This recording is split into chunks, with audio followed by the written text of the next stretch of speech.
Good morning! I just want to share my CFO experience sa Manila.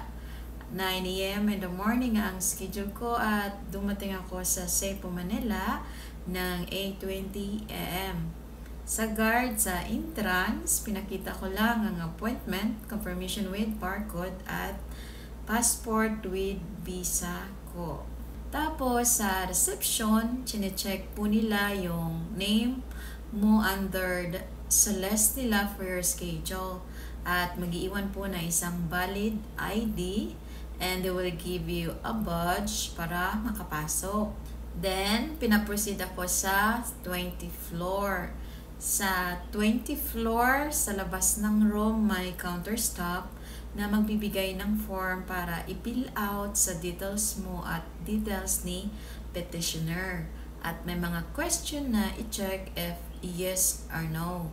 Make sure na binabasa ng mabuti kasi part din yun na tatanungin ng counselor sa'yo during one-on-one interview.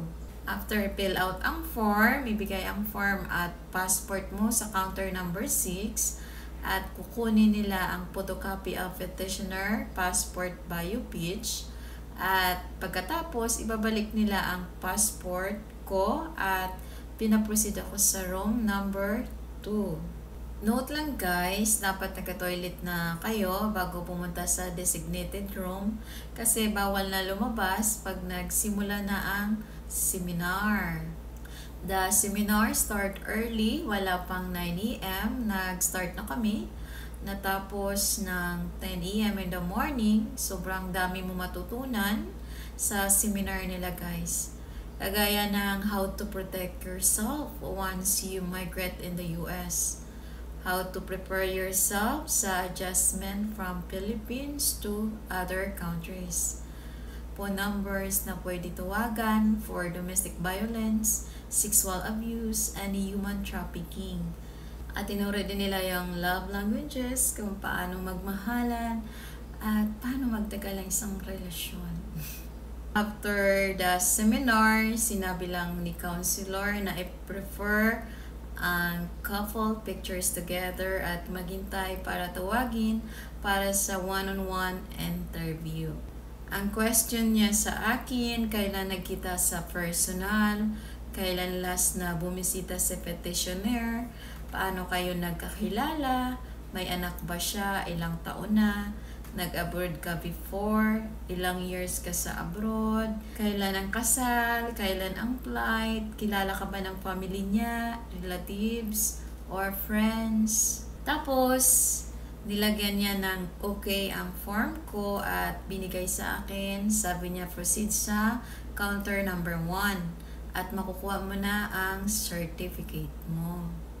Napawaw talaga ako doon at syempre, thank you. As in, guys, couple pictures together lang ang tinignan at walang hiningi na kahit anong document sa akin. Sobrang bait ni counselor, siya ang nag-seminar at nag one-on-one interview sa amin. Sa counter number 1, encoding of your information at petitioner information.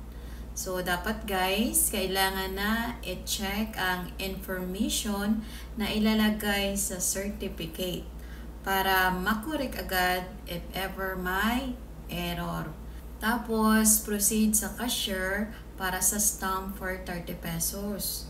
At scan QR code na nasa pader para ma-access ang website nila for feedback. Pag sign in mo, ang email is your email address at password is your QR code number na nasa receipt. At mag-feedback lang at isubmit mo. Then, go to your email at i-double check ang certificate kung lahat ng information ay tama at naka-attach ang certificate with no expiration date. At pwede mo nang i-download ang certificate mo. Nakalabas po ako ng CFO building ng around 11:30 a.m. in the morning. Medyo madami kasi kami sa loob kaya medyo natagalan. Reminders lang guys, magdala ng ballpen, pwede tubig at biscuit, mag-participate sa group discussion, magdala ng jacket kasi malamig sa room. Walang expiration ang CFO certificate.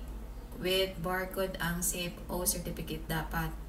Check the spelling of your name and country of your destination.